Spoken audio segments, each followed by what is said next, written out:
Arai! Welcome to our little chat today. I hope you all are feeling fantastic, full of energy, and ready for some serious butt cheat. Today, we're not giving away cars or gold, but something even more valuable, knowledge. I have the brilliant and absolutely lovely Anusha with me today. Anusha, tell the wonderful people what we're diving into. She's brought a book with her. And it's not just any book. It's one that has created a massive buzz all over the world. A real game changer for many people who are trying to figure out the complex world of money and finance. It's got a catchy title that really makes you stop and think, doesn't it? Thank you, Fahad. It's always a pleasure. Yes, everyone. The book we are talking about is the global bestseller, Rich Dad, Poor Dad by Robert Kiyosaki. What a title, right? It immediately makes you curious. Who is the rich dad? Who is the poor dad? And what secrets does one know that the other doesn't? This book isn't your typical, boring finance textbook filled with complicated graphs and impossible jargon. It's a story, a simple yet powerful narrative about the author's own life, learning about money from two very different father figures. One was his own father, a highly educated man with a stable government job, the poor dad. The other was his best friend's father, an entrepreneur who started with nothing, the rich dad. Exactly. And that's the magic of it. It's not about how much you earn, but what you earn. The poor dad, despite his education and hard work, always struggled with bills and debt. He believed in the classic formula. Go to school, get good grades, find a safe, secure job, and work hard for your money. Sound familiar? It's what most of us have been taught our entire lives. It's the path our parents and their parents followed. A path that promises security but, as the book argues, might not lead to true financial freedom or wealth. It's a powerful starting point that challenges a belief system held by millions. That's the core of the conflict, isn't it? The rich dad had a completely different mindset. He didn't work for money, he made money work for him. He taught the author that financial education is more important than academic excellence when it comes to building wealth. He saw the world not as a place to find a job, but as a place full of opportunities to create assets. This fundamental difference in perspective is what the entire book is built upon. It grabs you from the first page because it questions everything we thought we knew about getting rich. It's not just a book, it's a wake-up call. Especially for us here in Pakistan, where the get a good job mentality is so deeply ingrained in our culture. So let's get into the main masala of the book. Anusha, what is the one big, life-changing lesson that everyone talks about after reading Rich Dad, Poor Dad? The one concept that, if you understand it, changes your entire financial picture. I think it's the most simple yet profound idea presented in the entire narrative. It's the kind of thing you hear and then you smack your forehead and think, why didn't I think of that before? It's the foundation upon which all other lessons in the book are built. And mastering this single idea can be the difference between a life of financial struggle and a life of abundance. Fahad, you've hit the nail on the head. The absolute core lesson is the difference between an asset and a liability. It's so simple, it's almost genius. The rich dad defines it like this. An asset is something that puts money in your pocket. A liability is something that takes money off your pocket. That's it. Forget the complex definitions from accounting classes. This is real-world talk. For example, a rental property that gives you monthly income is an asset. But a fancy car bought on a loan, which requires monthly payments, fuel and maintenance, is a liability. It's all about cash flow. Bilkul, absolutely. And this is where it gets controversial and makes people really think. Kiyosaki argues that for most people, their biggest asset, their house, is actually their biggest liability. People go into massive debt to buy a house, and then for the next 20 to 30 years, it takes money out of their pocket every single month in the form of loan payments, taxes, and maintenance. The rich dad's philosophy is to first build a strong column of assets, like stocks, bonds, businesses, or real estate that generates income, and then use the cash flow from those assets to buy the luxuries, like a bigger house or a nicer car. It's a total reversal of how most people live their lives. And this is where financial literacy becomes so crucial. The book stresses that the rich don't work for money. They acquire assets.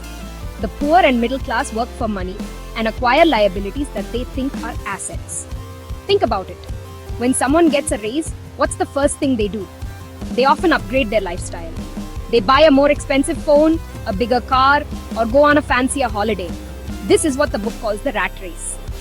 You earn more, you spend more, and you get stuck in a cycle of working just to pay the bills for your growing list of liabilities, never actually getting ahead or building real, lasting wealth. It's a powerful visual that really sticks with you. Now, let's bring this home. How can our young people, the students in college, or those just starting their careers, apply these lessons? It sounds great in a book, but what about the real world, especially here in our own country? They don't have a lot of money to start with, so how can they even think about buying assets? This is the question that I believe is on everyone's mind. It's easy to talk about buying rental properties when you have capital, but the reality for a fresh graduate is often very different. They are usually starting from zero, or sometimes even with the burden of student loans to pay off. That's a fantastic question, Fahad. The book's message for young people isn't necessarily to go out and buy a building tomorrow. The first and most important asset they can invest in is their own financial education. They need to invest time in learning about money, read books, watch videos, follow financial news, understand how markets work. Instead of spending their free time just scrolling through social media, they can spend an hour a day learning about different investment options. For example, understanding the stock market or learning about mutual funds in Pakistan is a great start. Knowledge is the foundation. You build the mind first, and the money will follow. I love that. Invest in your mind first. That's solid gold advice. Another practical step is to start small. Even if you can only save a few thousand rupees a month, start the habit. Instead of buying the latest smartphone, maybe use that money to buy a few shares of a stable company or invest in a small mutual fund. The goal isn't to get rich overnight, but to build the discipline of paying yourself first. The rich dad taught that you should always set aside money for your assets before you pay your bills. This forces you to be creative and find ways to cover your expenses, rather than just spending what's left after everything else is paid for. Exactly. And it's also about changing your mindset towards work and income. The book encourages developing an entrepreneurial spirit. Don't just think about your 9-to-5 job as your only source of income. Young people are full of skills and energy. Can you do some freelance work on the side? Can you start a small online business? Can you monetize a hobby? These side hustles can generate extra cash that can be channeled directly into your asset column. It's about creating multiple streams of income so you're not solely dependent on a single paycheck.